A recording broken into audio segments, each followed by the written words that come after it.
কা আজান দিচ্ছে ইফতারি করো কি দে ইফতারি আজকে ইফতার করি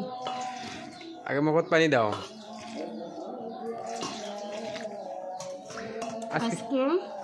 কি দে মুড়ি ইফতারি নিছি তরকারি নিছি মুড়ি তরকারি আর এগুলা আটা লবণ দিয়ে পিঠে ভাজছো হ্যাঁ পিঠে ভাজছি এগুলো ইফতারি আজকে এগুলো ইফতারি তাও যে আজকে করা হচ্ছে কালকে খালি মুড়ি দিয়ে ইফতারি করছি মানে এই করাই আল্লাহর রহমত হ্যাঁ এই করা যে তোমার আজকে কপালে আছে আজকে হ্যাঁ এটা হচ্ছে আল্লাহর রহমত গেল বছর কিন্তু এইরকম সংকটময় মানে পড়িনি কে বুঝছো এই সব হচ্ছে তোমার এই হাঁস খামারে প্রায়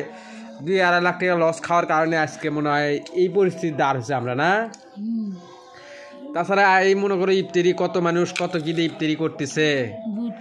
বুট খাচ্ছে ইফতারি খাচ্ছে খেজুর খাচ্ছে কত কি খাচ্ছে মনিকা সব কিছুই কপাল তো আমাদের এই সম্পূর্ণ কারণ হচ্ছে এই হাঁস খামারে প্রায় 2-2.5 লাখ টাকা লস খাওয়ার কারণে আমরা এই পর্যায়ে আসছি না তো আপনারা সবাই আমাদের জন্য দোয়া করবেন আল্লাহ